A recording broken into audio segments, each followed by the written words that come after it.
Sarah Posner, and this is the Posner Show, back from a rather lengthy hiatus. And today I'm speaking with Brent Sasley.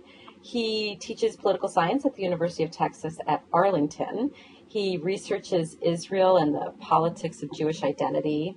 You can read his work at the blog's Mideast Matrix. He's been blogging at Open Zion and has contributed to the 972 blog. And I guess we'll start out today talking about the nomination of Chuck Hagel to be Defense Secretary, and the reaction of that, particularly from the Jewish community. But in a way, I almost hesitate to say that, because a lot of the reaction has come from people or organizations that may not represent the Jewish community, if that can be like one cohesive thing.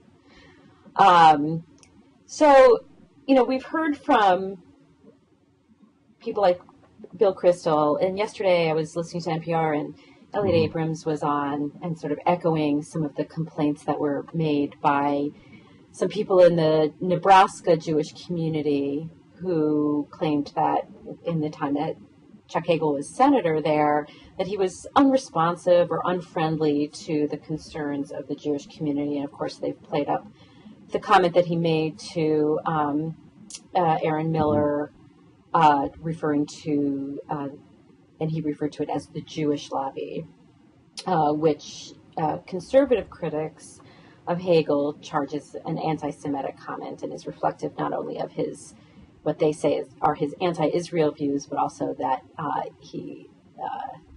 that there's some anti-Semitism at play here as well. So much to unpack. And obviously, so much to unpack. And, just so that we know what's on both sides of this, there are groups like J Street and I think it was, what was the other group that said they supported the Americans for Peace Now? Americans for Peace Now, yeah, I thought that was them. And Israel Policy Forum as well. Right, okay. And AIPAC has said that it's not going to take a position on a presidential nomination that requires Senate confirmation. But all of this is kind of out there now. And it seems to me as, because I haven't done any reporting on this, just because of things that I've got going on, so I've been mostly a consumer of the news on this, and it feels a lot like, to me, that the neoconservative, and I'm using air quotes here, you can't see me, but air quotes, pro-Israel position is the one that's really taking center stage, at least, if you're watching talking heads on TV. Yes. When everything first happened, and you had stories in the Times, the Forward, BuzzFeed, and a couple other places, when Hagel's nomination or potential nomination was first floated, these stories all quoted. They made reference to Jewish leaders or pro-Israel leaders or the Jewish community in sort of these vague, ambiguous terms. But all the people that they quoted were Bill Kristol, the ECI, Emergency Committee for Israel, which is an organization that Kristol is it right? One that he is co-founded. Right. Josh Block, who was a Democrat, maybe he's still a Democrat, but who worked for the Democrats, and then has become. He was the press person for AIPAC. He was. He's become really identified with a very pro-Israel Jewish hawkish wing of the community, if you could put it that way. In other words, all the same people who had the same line, who had already all been hostile to President Obama and his policy, and had certain ideas about what the best policy was for supporting Israel.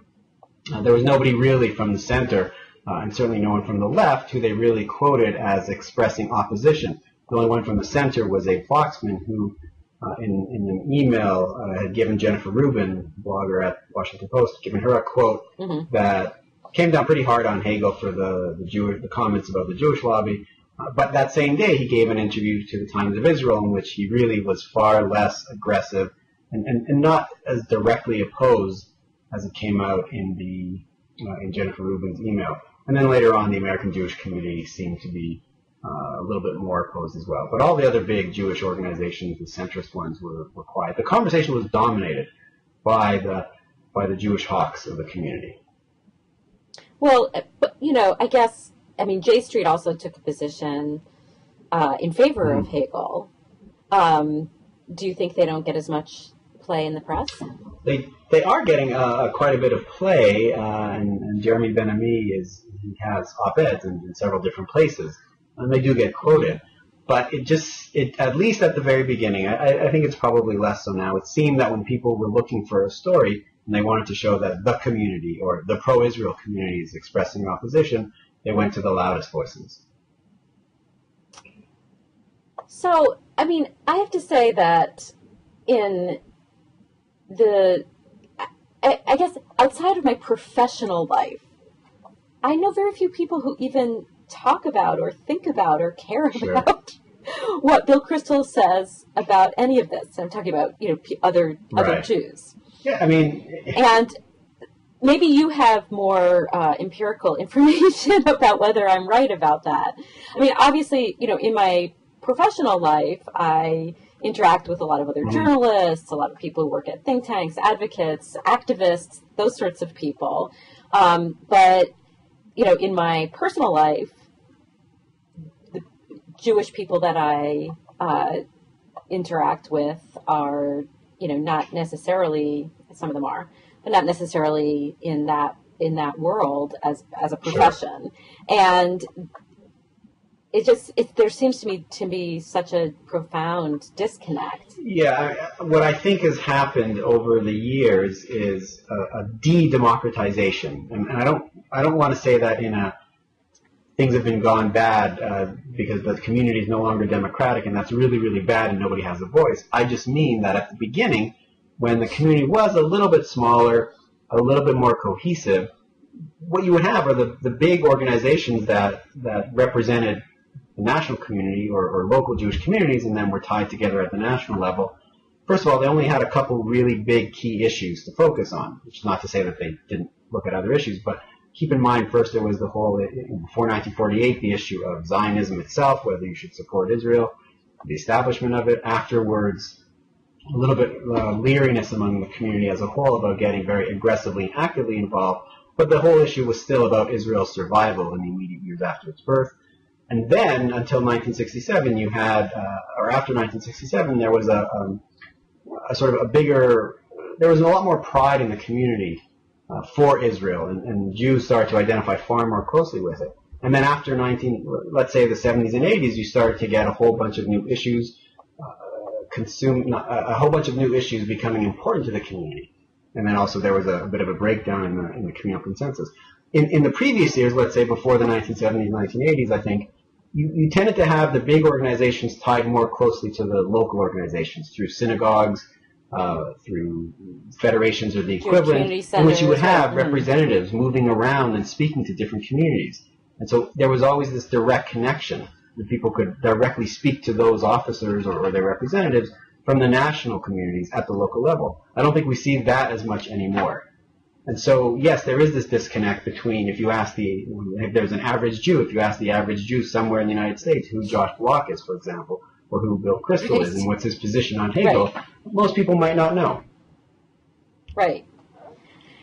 And so, basically, is it the not knowing or the not? I guess you talked about the increasing absence of sort of national leaders playing a role in local communities. And has that broken down because local communities don't necessarily, they're more interested in local issues or things of local concern?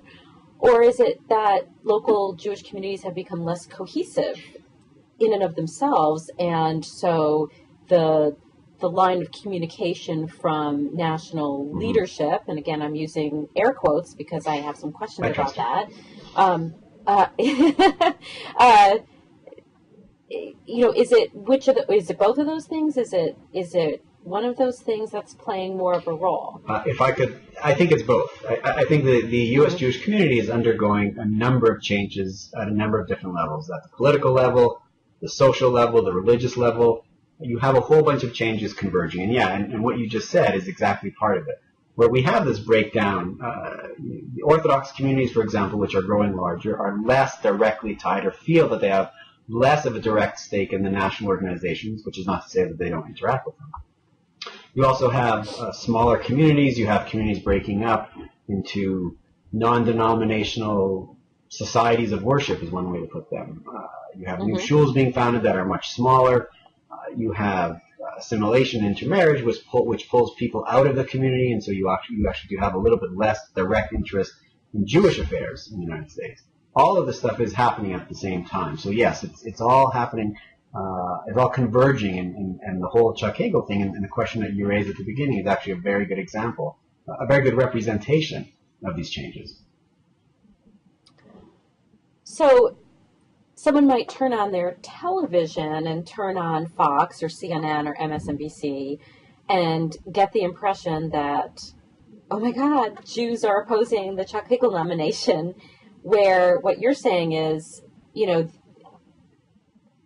I mean, and this would be my observation as well, that, it's not like there's a direct line between these Jewish organizations saying, oh, we oppose Chuck Hagel, or we have questions about Chuck Hagel, or we have questions about whether Chuck Hagel is an anti-Semite, or whether Chuck Hagel has said anti-Semitic things. And the only way that people in Jewish communities around the United States are actually getting that information is not from these Jewish organizations directly, or indirectly through local organizations or their synagogue, but really just from these organizations' very successful media outreach. Yes, in many cases. I mean, there are still big federations or big shuls that do have have closer ties or more direct access to the big groups. But I mean, yes, absolutely. And it's also not the Jewish community that's opposing it. You do have big centrist groups that are not taking a position. The Jewish public JPCA. I'm embarrassed at the acronym. Spelling it out as it's the sister of the federations, JPCA and AIPAC. That neither of them are actively taking any position on the Hagel nomination. I'm not sure if the federations are either. So what you do have is those Jewish leaders, or those leaders of Jewish organizations who are opposing the Hagel nomination, are a very small group, a small organizations that are not representative of the community as a whole, and not representative at the institutional level either. But some of those centrist organizations that you're talking about aren't, I think that the reason why they're not opposing Hagel is sort of strategic. I mean, they do, and they're not opposing Hagel, but they're not opposing Bill Kristol either. They're not coming out and saying, oh, come on, Bill Kristol, give it up. Chuck Hagel isn't an anti-Semite, he's not anti-Israel, stop worrying about it. They're just laying low, and there are politically strategic reasons for them to do that. And their silence or their acquiescence is letting people like Kristol or the Emergency Committee for Israel be the voice. Sure, no decision is a decision, right? On the one hand, some of the AIPAC and JPCA, they don't take positions, and so they're not going to suddenly go out and defend or not defend or attack any other organization on this particular issue. So they've already this is the way they do things. This is their policy. On the other hand, I had a couple of interesting conversations with Ron Campius from the Jewish Telegraphic Agency. And his understanding is that oftentimes you will get these centrist organizations call out or criticize the smaller organizations or try and get them to tone things down on certain issues at certain times if they think that they've gone too far.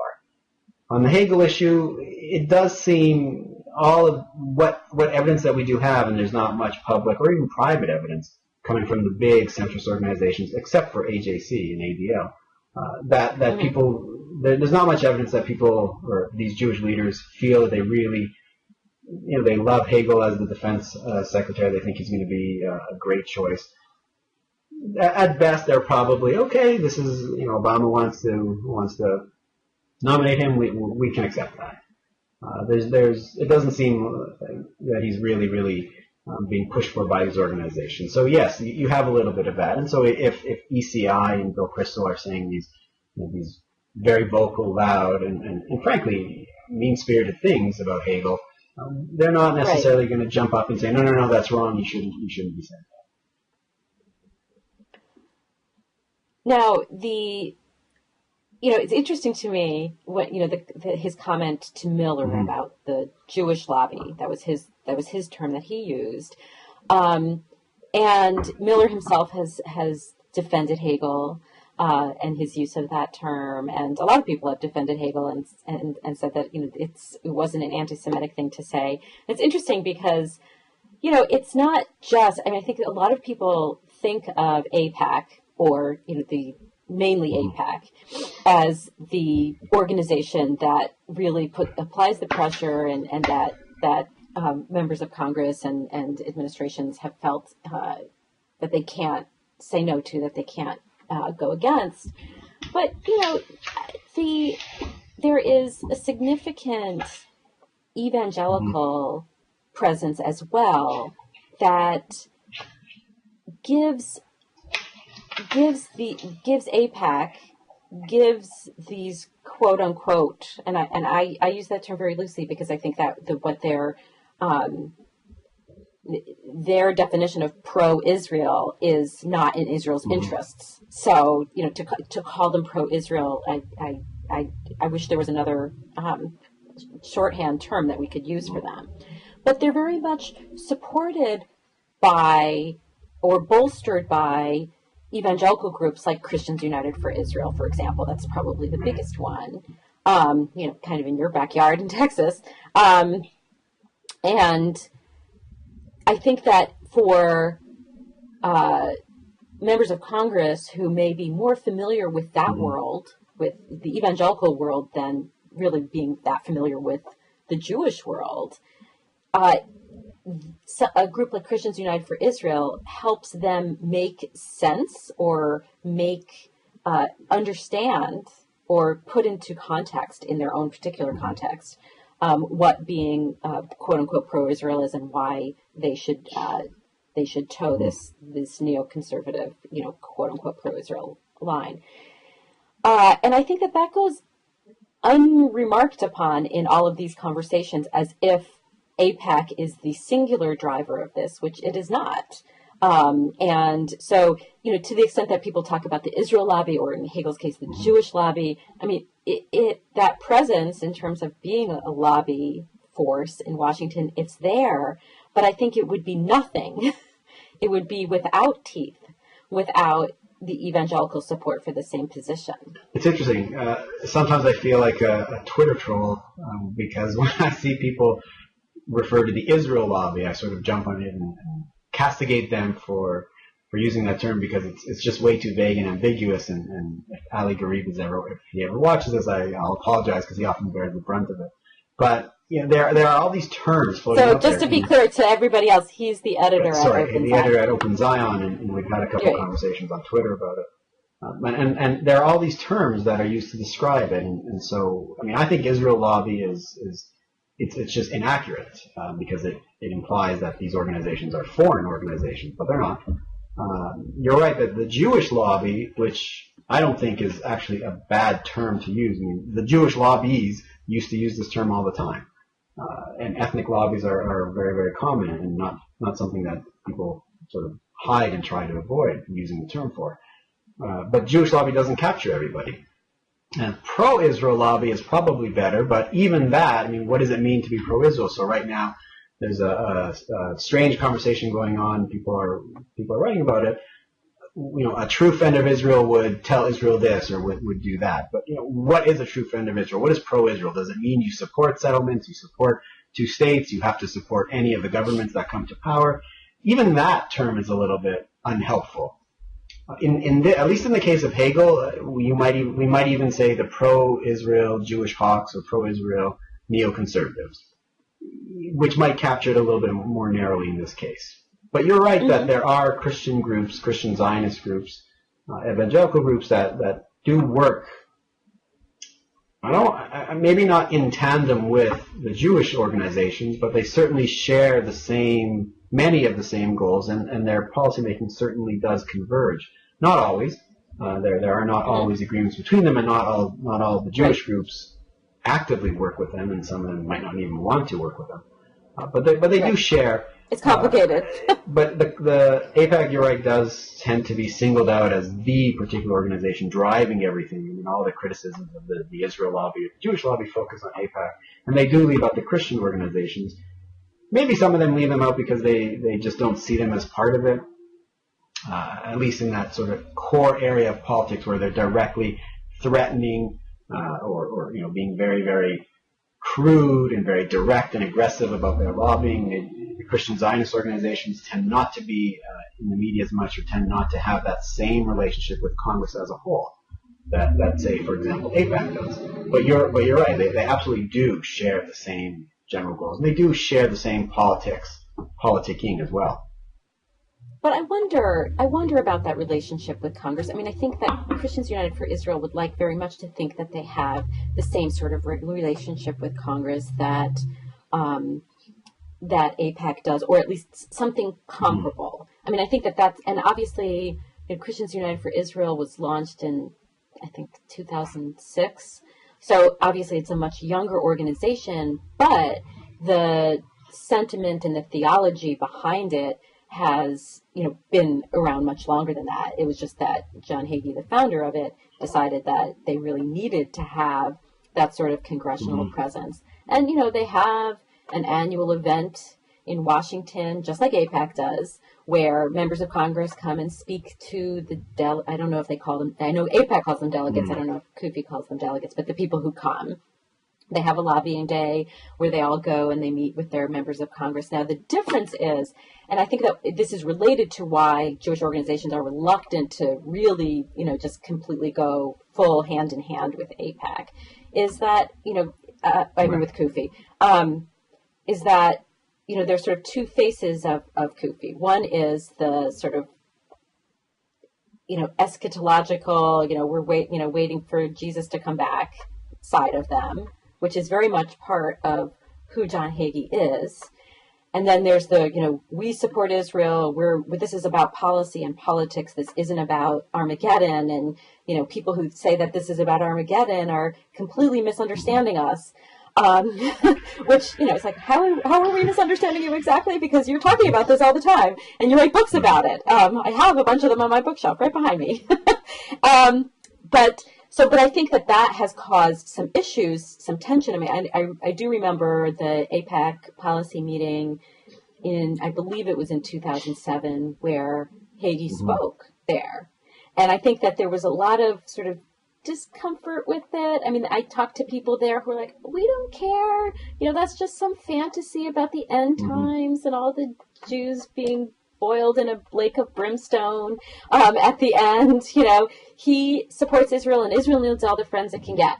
But then I do think that there was a lot of discomfort around what he had to say about the Jews, about the Holocaust, about the end of days.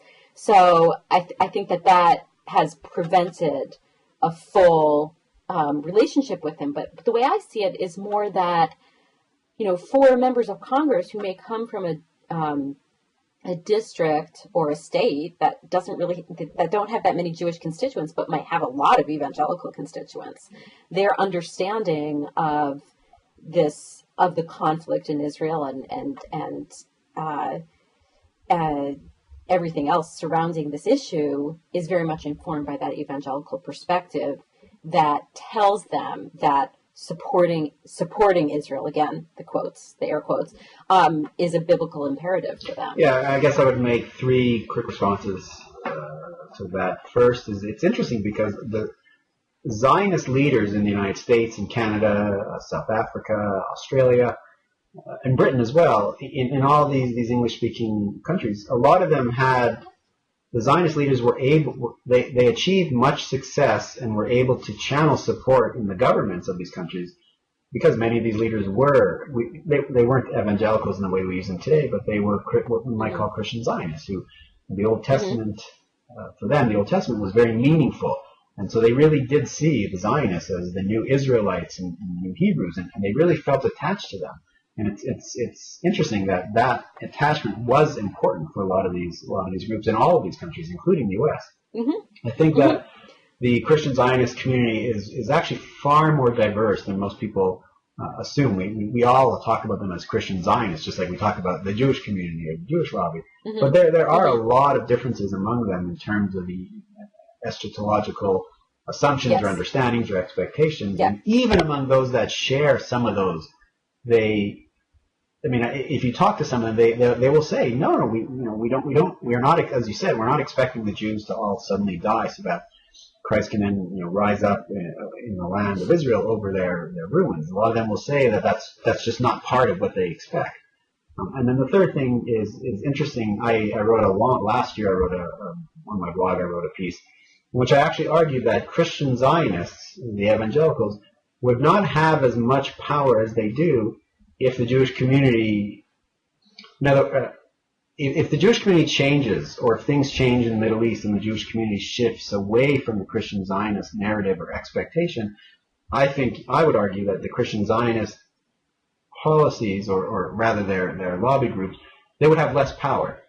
Because you said that the Jewish communities have some power, or they're bolstered by the Christian Zionist communities. And that, I think that's probably true. But I also think that the reverse is true, is that the Christian Zionist communities have power because the Jewish groups share a lot of their expectations and assumptions.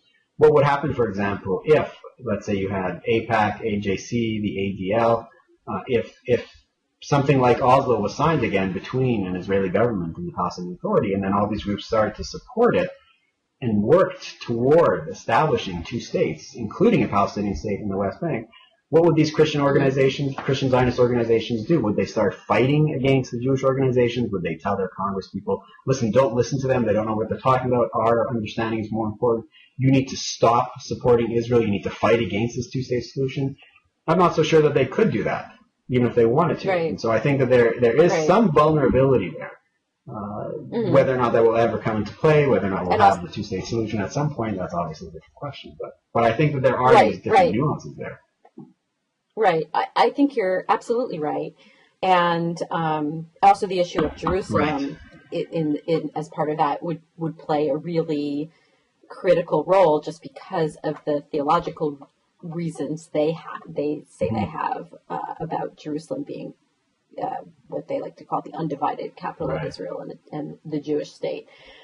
No, I think that that's true. And I do think that Hagel in particular has been very successful in portraying CUFI as the leading Christian Zionist organization, while there are, like, as you say, more distinctions between them. But even within CUFI, I've covered CUFI conferences where I met people who were, Hagel is premillennial, meaning that he believes that there will be the Battle of Armageddon and then Christ will return. And then postmillennial people believe that, they need to recreate God's kingdom on earth before Jesus will come back. And I've met people of both stripes at CUFI conferences who say that really those eschatological and theological differences between them don't really matter that much, because really in the end they support the same things, which is really interesting, because it's hard. It's in many ways it's hard to separate Hagel from what he argues so vehemently in his sermons and his books about what happens at the end. But, to segue from that, it was interesting to me that Rand Paul, the senator from Kentucky, is making a trip to Israel soon. And he was appointed he was named to the Senate Foreign Relations Committee. And he's taking a trip to Israel that's being paid for by the religious right organization American Family Association, which really, compared to some other Christian right groups, doesn't really get involved in the Israel issue very much. Sort of interesting development. But I think Paul, like his father, has long been seen as much more not really in the Christian Zionist camp. Somebody who, during his campaign, definitely played up his, used his Christian values or his Christian faith as a campaign point, but never in the context of Israel, really, and has discussed questioning U.S. aid, military aid to Israel. And so it's interesting that he's now going to be on the Foreign Relations Committee and is taking this trip to Israel and sort of cycling back a little bit from some of the comments he made about Israel. And I wonder if, to me, it raises some questions about whether his position on Israel within the Republican Party is something that's really viable. Here it's sort of happening at the same time as Hagel, and it's not like he has said the same sorts of things that Hagel has said about Israel, but it's kind of in the same ballpark in that it didn't toe the Republican Party line. And I mean, do you think the Republicans just won't tolerate someone who? It's interesting. I'm tempted to say we don't know what the Republican Party will look like in 4 years, but there's also a good chance it'll be the same. He had recently given a speech in Israel at an organization, and in which he wasn't as firm or wasn't as aggressive about his need to cut off all foreign aid. But to his credit, he stuck to his guns and he said, we just can't afford this. I think that aid to Israel Israel needs to be weaned off our aid, and this will be good for everybody. And he said that other countries should lose their aid first, but eventually we'll have to come around to Israel. So he really was sticking to it. Well, and it seems like it's a little bit part of his, anti-government spending sort of Tea Party philosophy. But what's interesting also in the context of all of this, which I think has kind of gotten lost in talking about religion and U.S. policy on Israel, is that there was that group of mainline Protestant organizations and individuals who had written a letter to Congress last fall, raising this very same questioning U.S. military aid to Israel, and which anchored a lot of Jewish groups. Yeah, and so it's funny because that has gotten literally zero traction and only served to anger Jewish groups who are pretty much on other issues, other domestic issues, and even other foreign policy issues aligned with mainline Protestants. They have, many Jewish groups have sort of the same liberal, socially liberal mindset on a lot of this stuff. But it kind of seems to have completely fallen off the radar. On the one hand, the Obama administration is willing to take on Chuck Hagel, but that I think was just such a non-starter for everyone, even apparently Rand Paul. It's interesting because there are also a couple new or rediscovered groups within the Christian Zionist community that are taking the opposite tack, which is that their faith and their expectations and their religious principles require them to, again with these words, but to be more pro-Palestinian or more balanced, and to not. They'll argue that their calling is not to just support Israel by all means. Another thing about Rand Paul is he is still a Tea Partier, or he's affiliated or associated or assumed to be, or a darling of the Tea Party. So their priorities are not foreign policy and not other countries.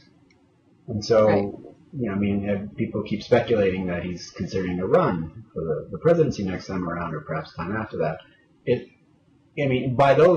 that is true, then the whole trip to Israel seems to be some way to reconnect with the Christian Zionist base of the Republican Party, if that is what he's trying to do. Well, I think that I think a lot of people view him as a sort of straight Tea Partier, but I do think that he tried very hard to appeal to the Christian right during his Senate run. I remember he went on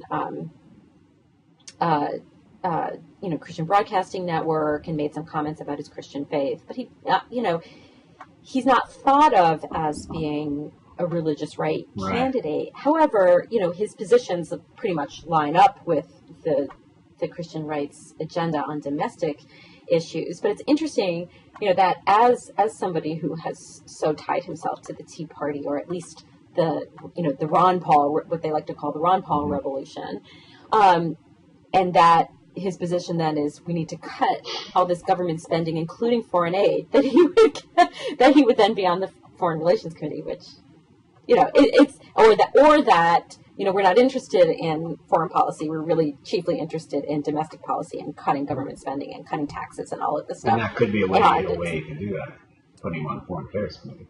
Right, exactly. But also, like you said, preparing a presidential run. But it'll be interesting. I'm very curious about the Israel trip because I don't think that he has really, unlike a lot of other Republicans who have made an alliance with evangelical groups, I don't think he has really enmeshed himself in that segment of the evangelical world that's very dedicated on issues relating to Israel. A smart politician makes sure that he or she meets with all of his or her constituencies, and maybe he wants to be prepared for the next time the Republican-Jewish coalition holds a debate among Republican candidates in which they each fall over each other, trying to say who was at Israel first, who visited which site in Israel, who bought what trinket from Israel. Maybe he wants to be prepared for that. Right. But the one thing that we haven't really talked about in all of this is the Palestinians, and the fact that we're talking about, what American Jewish groups think of Chuck Hagel or what evangelicals think of Chuck Hagel. I've got a lot of opposition in my inbox from evangelical groups on Hagel, or what evangelicals think of Rand Paul and all of that. I mean, the conversation on this issue is, still very kind of confined to this litmus test of what makes you, whether you're pro-Israel. And if you're not pro-Israel, oh my God, you can't run for office and you can't be nominated to an administration post. So there's been, in that way, there's been so little movement, really, in terms of enlarging this conversation to have like a real conversation about, well, does it really mean to be? Yeah, I mean, is being pro-Israel even the test that we should be applying? Well, that's why I think the conversation over Hegel has been so misleading or so misplaced. And what does it mean to be pro-Israel? Well, I mean, this is someone who has never said that he wants the state of Israel to not exist anymore or anything like that. He's advocated alternate policies for trying to make Israel more secure. He hasn't really talked about Palestinians.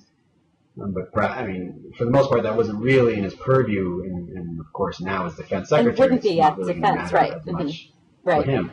But that's the problem with this conversation, is that there's a very, I wrote a paper with a colleague, Mir Sukharov, for the Association for Israel Studies, and one of the things that we were looking at in the Jewish community and changes in it is this notion of policing the discourse, where you have these new concepts and new ideas and new expectations about what people are supposed to do or be to be pro-Israel.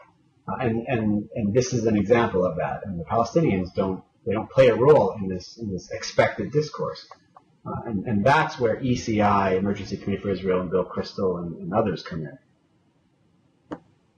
What do you mean? Well, because they as the loudest speakers, the ones who are getting the most attention, what they say tends to matter more, in the sense that that's what people are paying attention to. And so when they purposely don't talk about the Palestinians or the two-state solution or any of these other ways of thinking about Israel or right. relationship with Israel, that stuff is just not covered. It's not discussed. It's not repeated in any of the news stories. Right. So by confining the discussion to that, it's like, to me, it's like when, wasn't it Gingrich during the primary right. campaign said that the Palestinians are just an invented right. people, and it's all part of that same package, like the whole, that as an American Jew, that you're evaluated, your allegiance is evaluated purely on this very confined, what does it mean to be pro-Israel? And then the conversation gets extended to, okay, well, this was kind of the conversation that J Street started, right? It's just like, well, you can be pro-Israel and also pro-peace. And so, like, their tagline is, we're the only pro-Israel, pro-peace organization, whatever their tagline is, but it's pro-Israel, pro-peace, I think, yeah. And And that's a kind of all well and good, but it's still reacting to the confines that we've been given about the pro-Israel, right? And so, it's like I don't know what the right terminology is, but it's just kind of like, God, it's so, it's like you're having this circumscribed conversation, but then somebody else comes along and says, well, we'd like to expand the conversation a little bit, but only within the confines of this circumscribed conversation. And then, like, you're leaving out this there's a big giant hole that gets... Absolutely. And I know you didn't want to talk about Hagel only, so I'll just quickly add this. I don't think it gets better.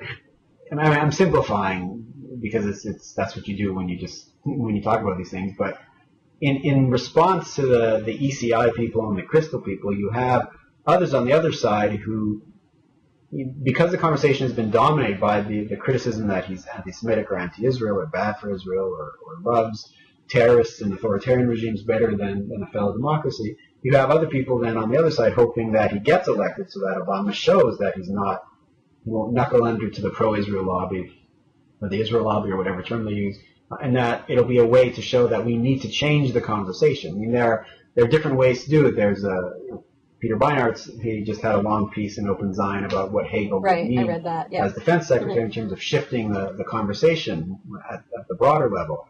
And then you have other people like, for example, Stephen Wald, who have outright written that this is a way for Obama to stick it to the Israel lobby and show that they don't dominate and they can't make decisions for him. I mean, the conversation is almost, it's less serious on both sides in that sense, although I would say it's more or less serious among the ECI and Crystal people, but the conversation is just, it's missing so much because of that, including the Palestinians, including the two-state solution, including what Hagel would do as defense secretary. I mean, all that stuff is starting to come out now, not the Palestinians, but the budget issues, what would happen to Don't Ask, Don't Tell, what he would do about that. I mean, all that stuff is now becoming more part of the conversation, but for a long time the conversation was just not a serious conversation because right away these groups and these individuals jumped into the gap and started making all these accusations.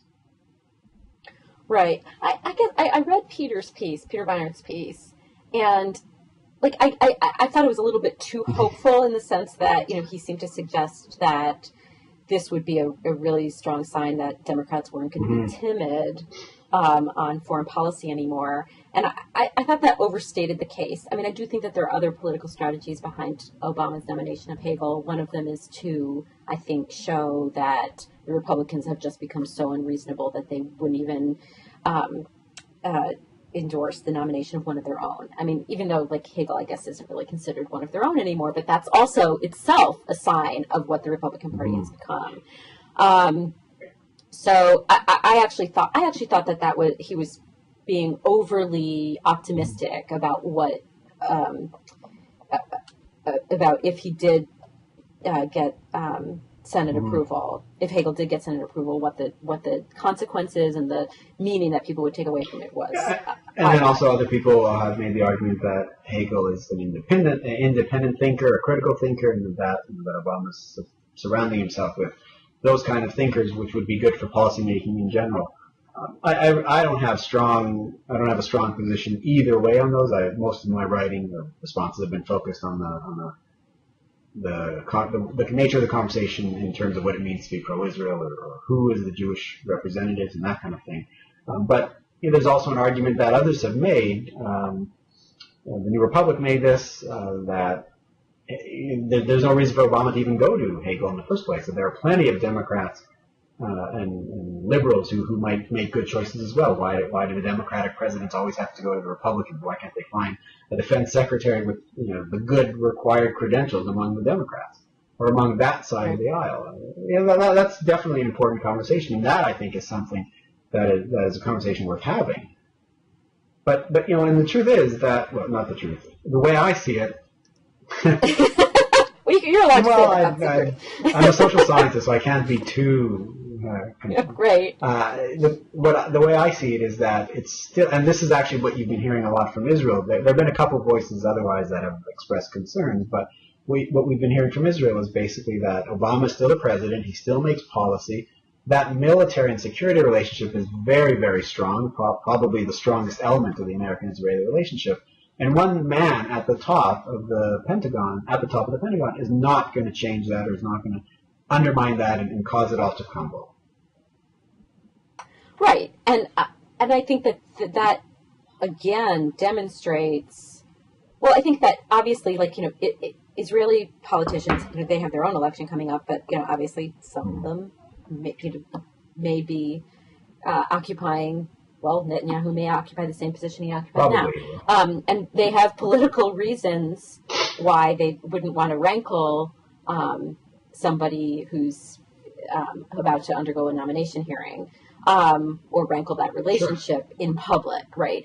But I think that also, I mean, I think that Crystal and Abrams and folks like that, or Jennifer Rubin, their position is not really about really defending the position of the Israeli government in this context. I think it's more about, like you said, you know, policing the conversation about what it, you know, and being able to put themselves out there as the representatives of the definers of pro-Israel. But I really think that ultimately this conversation isn't going to, you know, and bringing and having like a reasoned conversation about the role, you know, who are, you know, having a conversation about not just a two-state solution, not just like a political two-state solution, but about, you know, the Jewish identity as Israel, you know, continues this expansion of the settlements and continues this road, this right-wing tilt, and continuing this road of catering to the ultra-Orthodox and the desires of the ultra-Orthodox in Israel. And I think that the conversation about what it means to be pro-Israel isn't going to be, well, I mean, they're going to try very hard for it to be driven in the political arena and talking heads on cable shows and so on and so forth. But it's really a conversation, I think, that needs to be driven, like you said, you were talking about before, you know, local organizations, but also religious leaders, you know, who I think have an obligation to really open up this conversation and make it less reflexive and less knee-jerk. Sorry, I'm laughing. I don't disagree, but the first thing that came to mind was, and now the name has slipped my mind, but the synagogue in New York. Right, exactly, and that's what's so frustrating. So this is the synagogue, and the name escapes me too, but they came out with a letter praising the UN vote. Right. But the UN recognized Palestine as a non-member observer state. Right.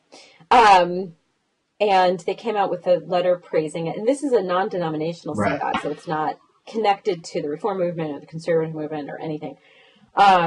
And I wish I could remember the name of it, but then they got pushback and then they retreated. So that, I mean, there are the nature, as I said, the nature of American Jewish society is changing, but also the nature of Israeli society is changing as well. You have big changes in Israel. And so there's, on the one hand, there's probably some uncertainty. On the other hand, there is still a sense among many that you need to still, I mean, Israel is still part of our identity, so we do need to identify with it and you know, say things about it that are more positive. And then, of course, you have a whole other set of groups that don't feel that way. But, you know, religious leaders are probably caught between these two poles, except, for example, when it comes to policies that the Haredi groups, that are sometimes called the ultra-Orthodox, when they in Israel start to take a greater role in, for example, defining who is a Jew, what kinds of conversions or marriages or what kinds of religious rituals or whether women can pray at the wall, then they become far more involved. Right, and I think that they become involved when it impacts the religious freedom, I guess, you know, would be one way of putting it, of other Jews in Israel. But not just other Jews in Israel, but them as well. They don't want to be. Well. They don't want the Israeli government to now determine that they are not proper Jews or good Jews. or observe the right kinds of rituals. They don't want that as well. And that's why you have seen, beginning in the 1980s, where you have had American Jewish groups play a more important role vis-a-vis Israel in trying to convince the government that what it's doing is inappropriate, it's ineffective, it's going to harm the relationship with diaspora Jews. So, there have been confrontations. But it's really about intra-Jewish relationships. Yes. And I guess they probably feel like they can't go further than that at this point because they need to maintain what they believe is their credibility to even discuss these issues. That could be part of it, sure. I don't know. I think that's part of it, actually, but, I don't... I wonder if also some of it has to do with not to keep harping on it, but the changing nature of the American Jewish community. So for one thing, as the big groups move away from the local organizations and local communities, there's a lot more freedom for them to just make the decisions on their own. But at the same time, as you've had these changes in the nature of attachment to Israel, we have seen the growth of these more partisan groups like J Street or like ECI. And so you have the big centrist groups sort of caught in the middle. And the conversation where the centrist groups try to be a little bit more careful or quiet or bipartisan, the groups to the right or the left of them don't feel the need to do that. And so they push their own particular narrow agendas, and then the big organizations get caught in the middle. Would you classify J Street as a centrist organization? Left of center. Oh, really? That's interesting. I think I would, but maybe it's just my orientation. Like, I think of them as being very centrist and very middle of the road, but I think I'm probably, I'm to the left of them. I think of the Jewish organizations, I think of there as a mainstream, and then there are groups on the fringe. The mainstream is big, and then you have a spectrum within the mainstream. I would put J Street in the mainstream, but just on the left. Right, in the mainstream, but on the left of the mainstream. Yeah, but I would call it part of the mainstream. Mm-hmm. Yeah. It's interesting. Well, I think this conversation is to be continued. That would be great. There's clearly lots that we touched on or opened up that deserve to be further discussed. Yeah, we will do it again. So, listen, thanks so much. Thank you for having me. This was a lot of fun. Bye-bye. Okay. Thanks.